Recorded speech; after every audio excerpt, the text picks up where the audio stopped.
여러분 안녕하십니까? 헬로티비 뉴스입니다. 네, 지난 14일부터 충남 전 지역에 발효됐던 호우특보가 닷새 만에 모두 해제됐습니다. 특히 청양 등 일부 지역에는 500mm 이상의 많은 비가 쏟아지면서 피해가 크게 발생한 상황인데요. 윤석열 대통령이 19일 피해가 큰 지역들을 대상으로 특별 재난 지역을 선포했습니다. 네, 취재 기자를 연결해서 자세한 이야기 들어보겠습니다. 정우석 기자, 먼저 재난 지역으로 선포된 곳 어디입니까? 네, 윤 대통령은 19일 이번 호우 피해 지역에 대한 사전조사 결과 피해가 큰 경북 예천과 충북 청주 등 13곳의 지자체를 특별재난 지역으로 우선 선포했는데요. 충남 지역에선 청양군과 공주시, 논산시와 부여군 등 4곳이 포함됐습니다. 특별재난 지역으로 선포된 지자체는 사유시설과 공공시설 등 피해 복구비의 최대 80%를 지원받게 되는데요. 또 피해 주민에겐 재난지원금 지원과 국세와 지방세 등 세금 감면 혜택이 제공됩니다.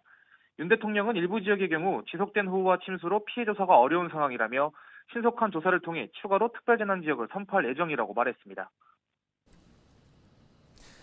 네, 지금 이 정부의 지원 소식이 주민들에게는 좀 힘이 될 수 있을 듯한데요. 충남 지역의 피해 현황을 다시 한번 정리해 볼까요? 네, 지난 18일까지 충남 지역에는 평균 388mm의 많은 비가 내렸는데요. 청양과 공주 등 일부 지역에는 600mm 이상의 기록적인 폭우가 쏟아지면서 4명이 사망하고 2명이 부상을 당하는 등 큰 피해가 발생했습니다. 또 도로 파손으로 240여 건이 접수됐고 약 120개의 제방과 호환이 무너졌습니다. 부여 왕릉원과 문수사, 공산성 등 지역 내 문화재 25개도 물에 잠기거나 유실됐습니다. 특히 농가와 축사의 피해가 컸는데요. 축구장 약 14,000개에 달하는 1,200여 헥타르의 농경지가 침수되거나 매몰됐습니다. 이와 함께 돼지 3,000여 마리와 한우 260마리 등이 폐사했으며 아산과 서산을 제외한 충남 13개 시군에서 170건 이상의 산사태가 발생했습니다. 네, 알겠습니다. 관련 소식 여기까지 듣겠습니다. 보도국 정호석 기자였습니다. 다음 소식입니다. 집중호우로 큰 피해를 겪은 충남 지역 지자체가 피해 복구에 총력을 기울이고 있습니다. 청양군은 인력 2천여 명을 동원해 피해가 발생한 하천의 응급 복구를 진행하고 있으며 이달 안으로 하천 26곳의 복구를 마무리한다는 계획입니다. 또 피해가 컸던 지역에 전기, 가스 안전지원본부를 설치하고 각 세대에 대한 점검과 정상화를 추진하고 있습니다. 예산군도 재난안전대책본부를 가동하는 등 응급복구와 2차 피해 예방을 위해 나섰는데요. 예산군은 유실된 무한천 제방의 복구를 추진하고 피해 주민들을 위한 이동식 진료소를 운영하고 있습니다. 충남도가 호우 피해 복구를 지원합니다. 충남도는 19일 집중호우 피해가 발생한 13개 시군에 응급복구비 38억 원을 긴급 지원했다고 밝혔습니다. 특별 재난지역으로 선포된 청양과 논산 등 4개 지역에는 모두 28억 원, 나머지 9개 지역에는 모두 10억 원이 배정됐는데요. 응급복구비는 피해 복구를 위한 인력과 장비 동원, 잔해물 처리와 이재민 구호 등에 사용될 예정입니다.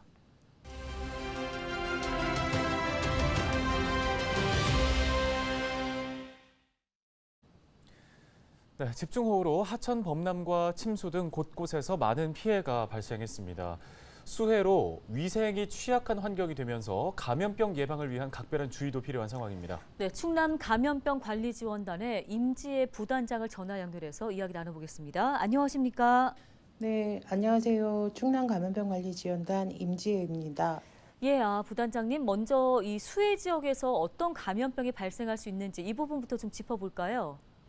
네, 수해 발생 지역에서는 하수관 범람 등으로 오염된 물을 통한 장티푸스나 세균성 이질, A형 간염, 장관 감염증, 살모넬라균 감염증과 같은 수인성 식품매개 감염병이 유행할 수 있습니다. 그래서 수인성 식품매개 감염병 예방을 위해서는 안전한 물, 즉 이제 포장된 생수 아니면 끓인 물이거나 아니면 익힌 음식물을 섭취하셔야 됩니다. 네, 또 어떤 것들을 주의하면 좋을까요?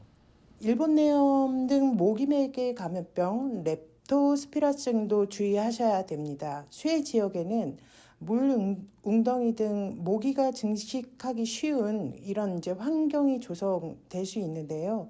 이에 따라서 모기매개 감염병이 많이 발생할 수 있고 특별히 주의가 필요합니다.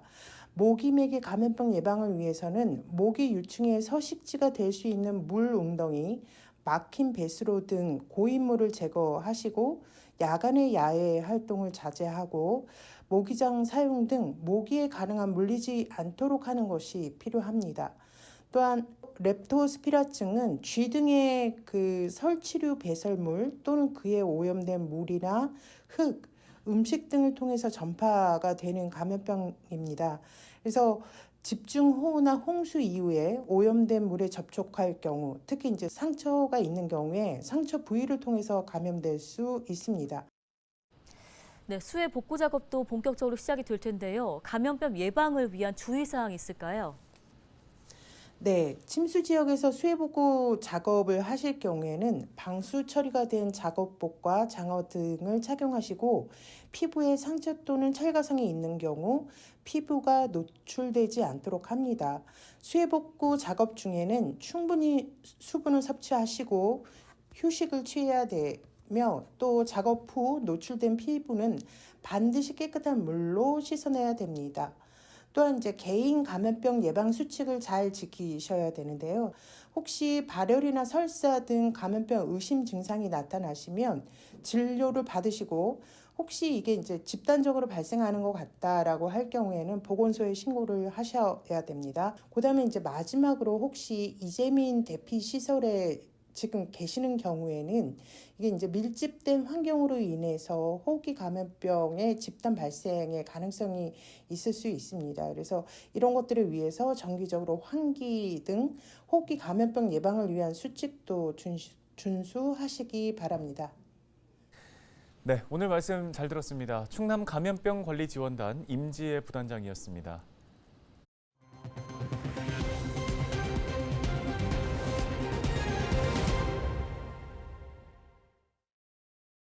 충남도가 출산 기록은 있지만 출생 신고가 되지 않은 미신고 아동 전수조사에 나섰습니다. 충남도는 19일 미신고 아동 105명을 전수조사해 소재가 명확하게 확인되지 않은 49건을 수사 의뢰했다고 밝혔습니다. 수사 결과 베이비박스 유기가 26건으로 가장 많았고 연락 두절, 출생 사실 부인이 각각 9건과 7건으로 그 뒤를 이었습니다.